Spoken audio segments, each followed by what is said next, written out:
Okay, so welcome everybody to this meeting on dismantling apartheid. How can the Palestinians be free? And we've got Lowkey with us and Alex Snowdon.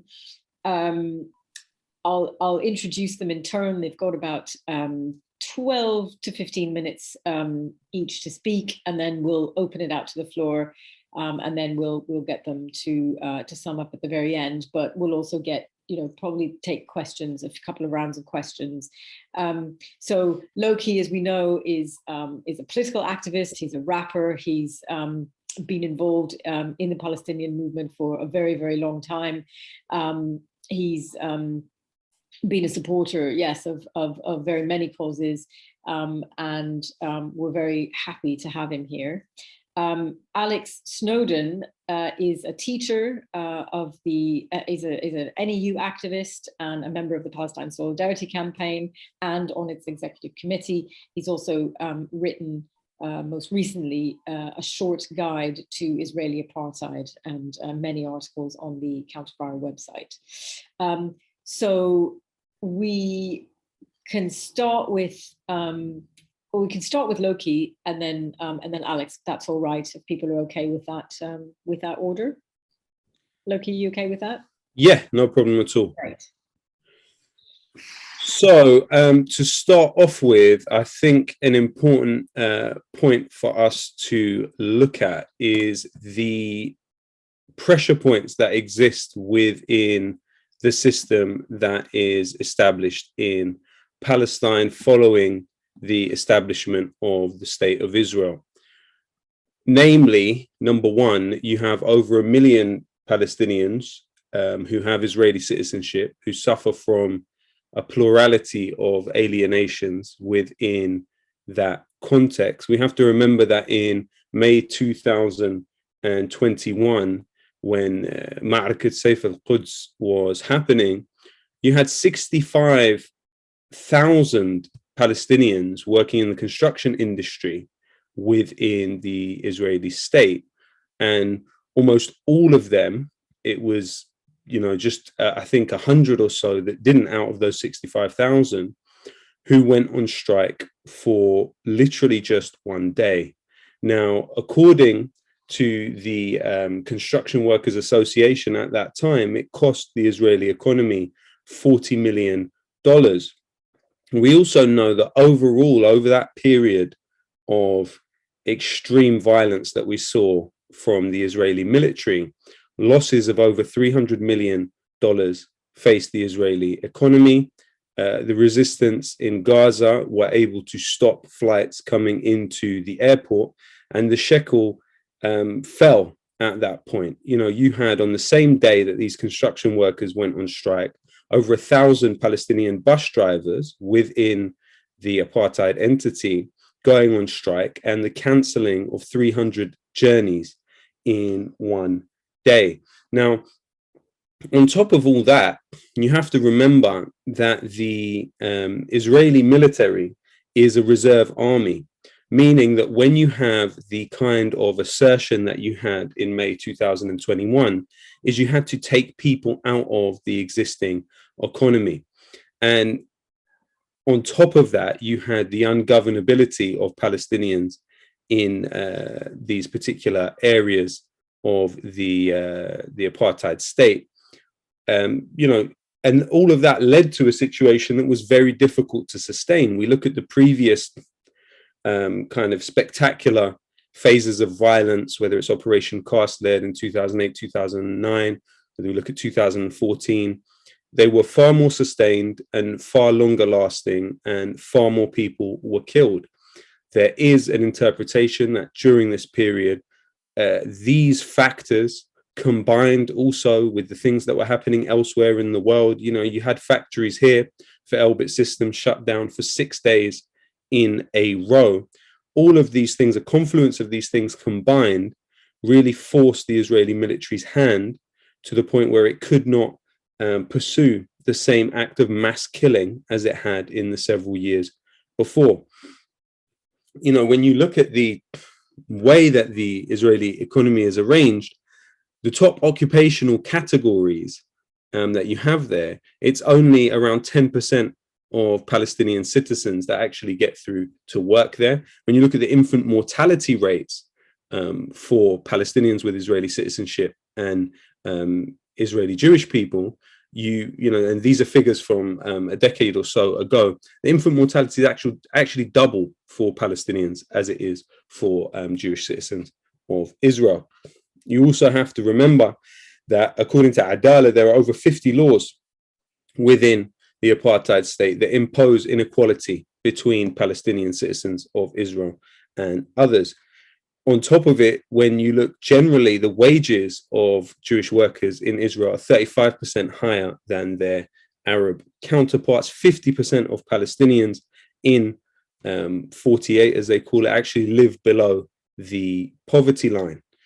So all in all, you have a situation where, even on top of that, something like almost 50% of the pharmacists in the state of Israel are also Palestinians. So there's major pressure points and places of vulnerability that will be quite difficult for Israel to deal with going forward when it comes to Palestinians, particularly inside the Green Line, asserting a unity with Palestinians in East Jerusalem and Palestinians in Gaza. And this is why you have the kind of things like the coalition that Naftali Bennett tried to make work in the Knesset. This was the kind of aesthetic gestures that are required to keep the Palestinian people as fragmented as possible. But again, like I say, it's not really paying off. And I always feel it is worth emphasizing on occasions like this that Palestinian armed resistance, you know, generally the organizations that are involved in it are designated as terrorist groups in the United States, in the UK, of course, the Israeli government and the EU. But altogether, those governments only ostensibly represent a population of less than 1 billion people. It's about 861 million people. Maybe if you throw in Japan as well, then it's still under 1 billion people. But the governments in the world who don't actually see Palestinian armed resistance and as terrorism and designate it as such, Switzerland, that's 8.5 million people. Pakistani government, that's 223 million people. Turkish government's 82 million people. The Chinese government's 1.4 billion people. Russia, Iran, Venezuela, and many, many more. So you have far more than 1 billion people in the world are represented by governments who do not define Palestinian armed resistance to the apartheid state as terrorism. Of course, we know that there's several UN resolutions that state very clearly, and in fact, one of them directly mentions the Palestinians as having the right to liberate themselves from foreign occupation through armed struggle. We also know that inside Gaza, you now have Russian-made 9K-32 surface-to-air missiles that have been obtained by the resistance, and with them they will be able to target drones and other flying objects that Israel uses to suppress and punish this deeply impoverished population in Gaza. So again, this will kind of build more parameters around the rationality of the kind of violence that Israel is able to pursue against Palestinians. But the key to this entire issue is the bonds between Palestinians inside, you know, from my point of view, it's the Palestinians within 48 who will play a very decisive role. In terms of what we can do here, you know, we have seen the Israel lobby and many of the different organizations which are part of it in this country flex their muscles no end over the Corbyn years. What there needs to be in this society is a criticality about what exactly the Israel lobby is.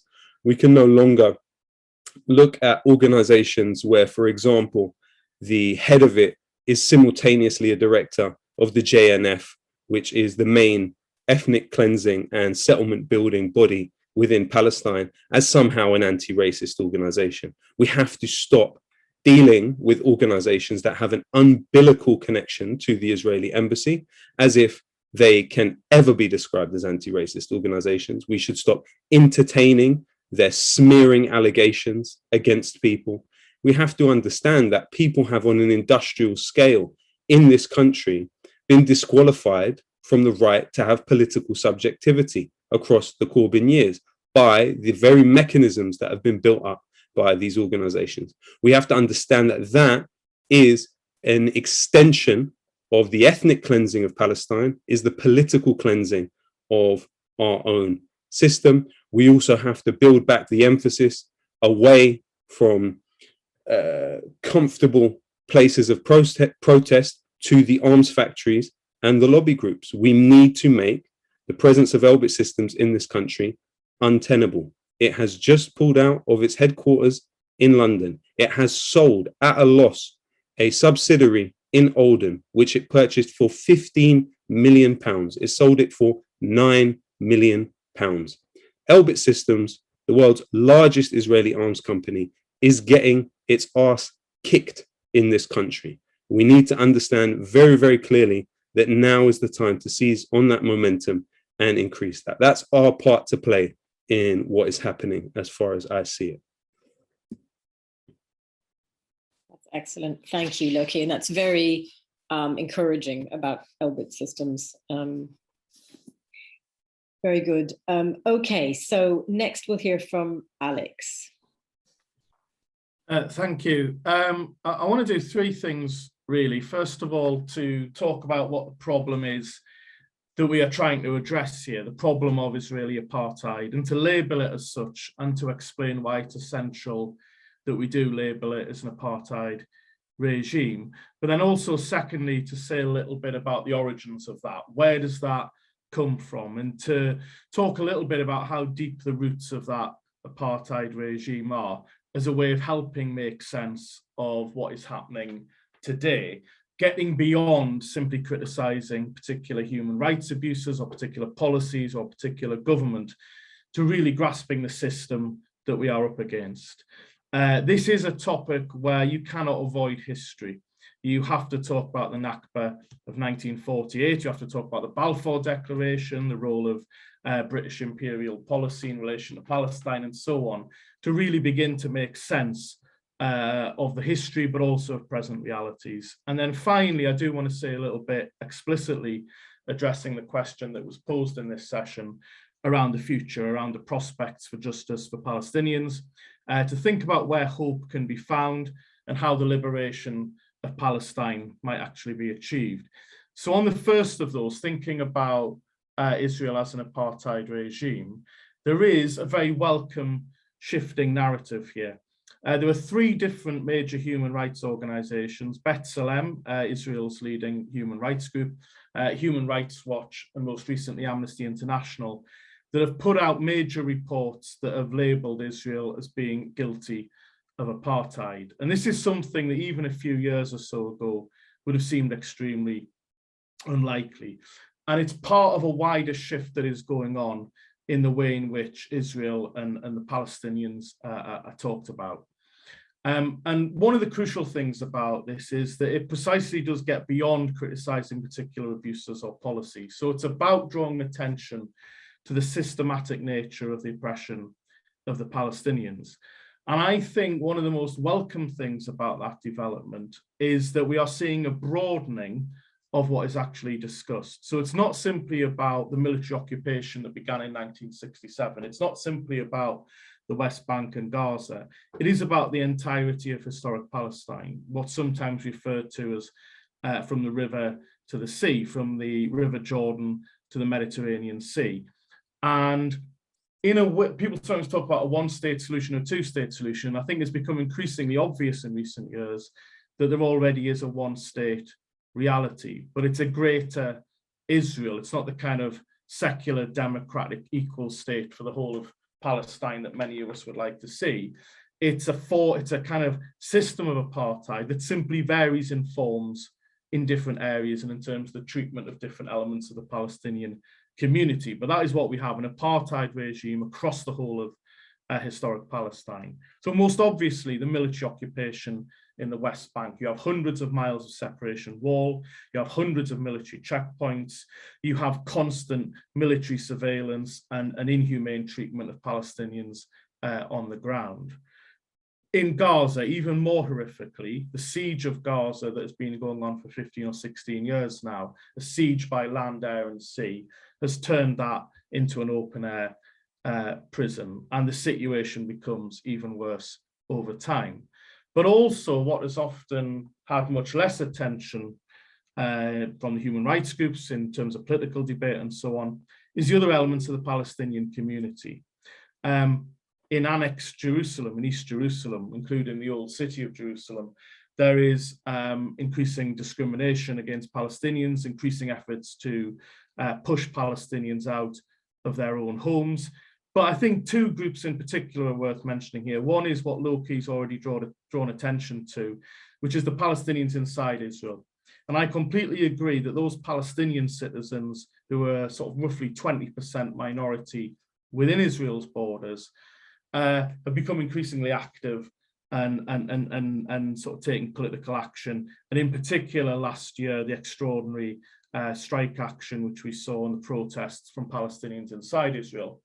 And then also the Palestinian refugees. What we saw during the Oslo years in the 90s and beyond was a complete marginalization of the question of the Palestinian refugees. Now, historically, for the PLO, the Palestine Liberation Organization, and others, that was the core demand. Go back to the 1950s, 1960s, the absolute core demand of the Palestinians was the right of return. And we saw that marginalized. That is now coming back with a vengeance, and people are raising bigger questions about the right of return and remembering that Palestine is in many ways fundamentally a refugee question. It's about the exile of Palestinians in 1948 and the way in which that has continued and never ended since.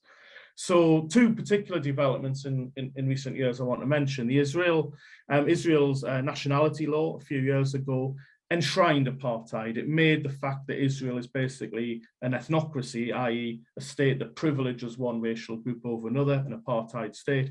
It made that much more overt, much more explicit in legislation and in its constitution.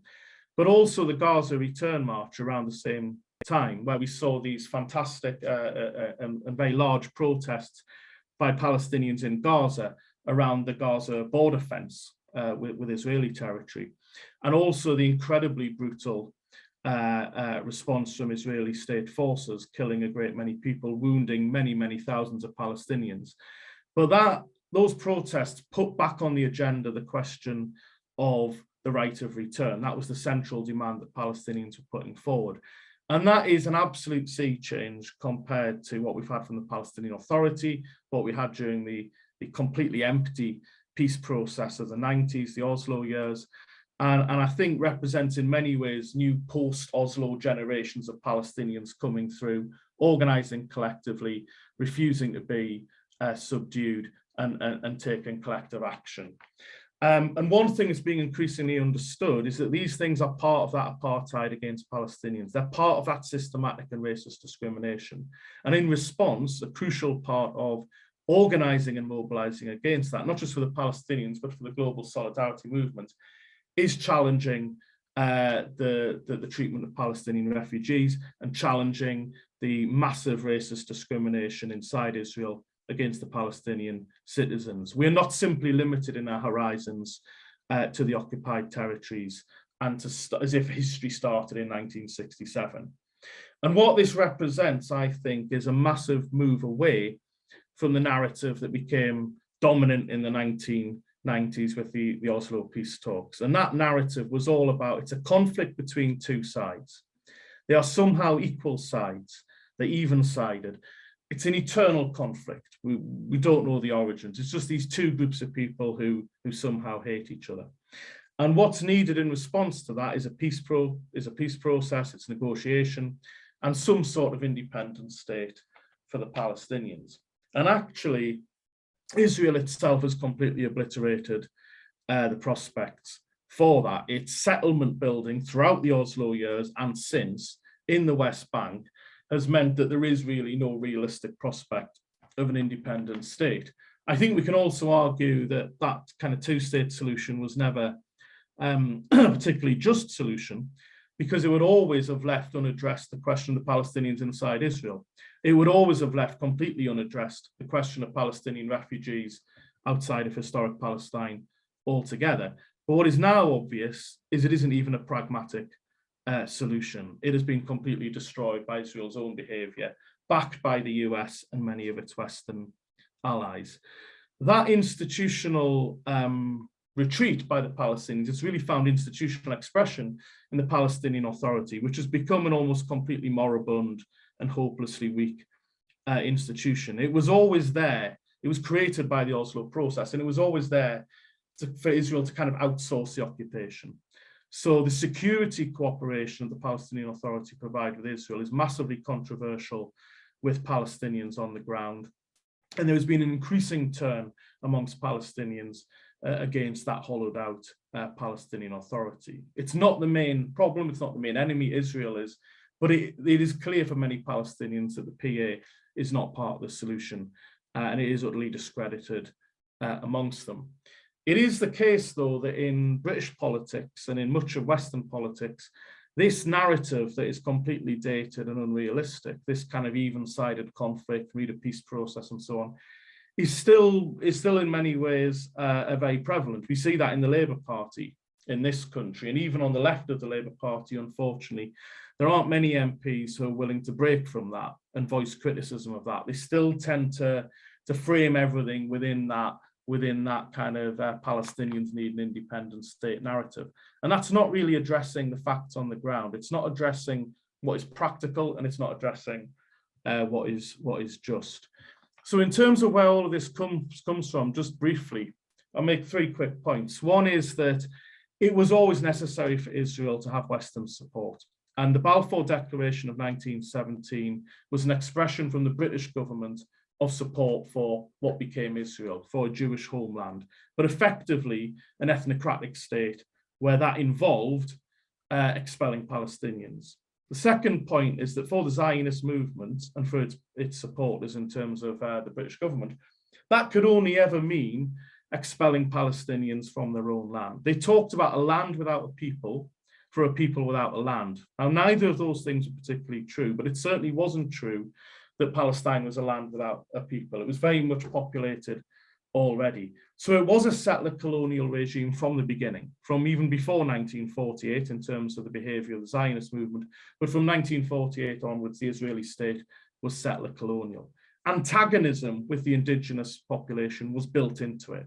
That settler colonial drive to expand, and to use violence in order to expand was always part of what was built into it. And the third thing is that also means that discrimination and racism and violence towards the Palestinians is endemic. If that drive to expand is endemic, so is the antagonism with the Palestinians that results from that. So they are treated as second class. There are discriminatory racist laws passed in Israel against them.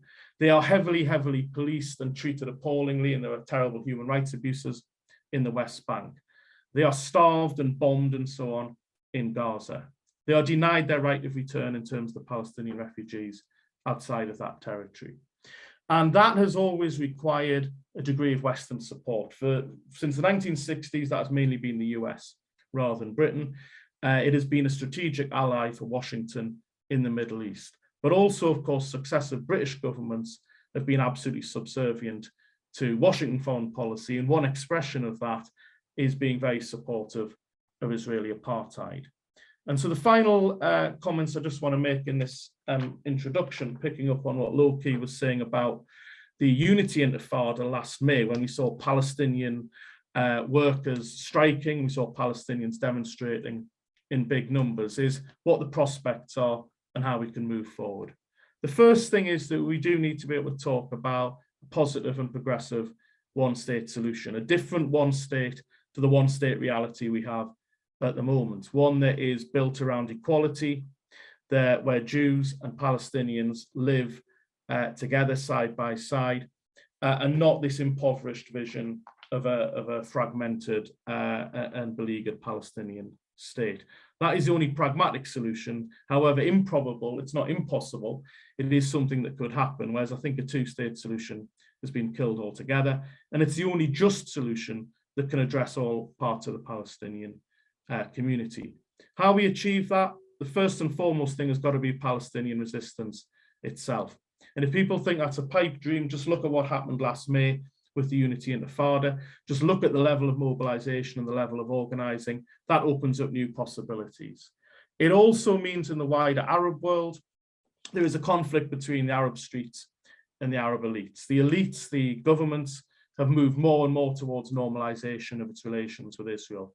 But that does not have popular support. And we saw the Arab uprisings a decade ago, how it is possible for the Arab masses to move, and solidarity with Palestine is absolutely part of what matters to them. The final element is what we do in the West, and BDS is absolutely crucial here. Boycott, divestment, sanctions. This has grown in the last 20 years in a huge way. And the demands of the BDS movement are the demands that we should be taking forward. They are that we demand equality for the Palestinians in Israel, and we demand the right of return for the refugees, and we demand an end to the military occupation. And they are demands that were deliberately formulated by the Palestinians themselves to overcome fragmentation, overcome division, to build unity and common purpose amongst the Palestinians. And they also provide a platform for common action amongst the movement globally. And I think within that global movement, we need to be taking on our own government, taking on our own corporate elites, taking on the arms trade, as Lowkey said, the arms trade between Britain and Israel. And we need to be building organizations like Palestine Solidarity Campaign and Stop the War Coalition as coalitions, as broad movements that can unite people. And within that, put forward an analysis and put forward an argument about why ultimately the only just solution and the only long-term solution for Palestine does involve getting beyond that two states, that kind of bankrupt two states vision, and towards a different vision of a single state from the river to the sea. I think I'll end there. Thanks. Thanks very much, Alex. That was really excellent. Really, really good.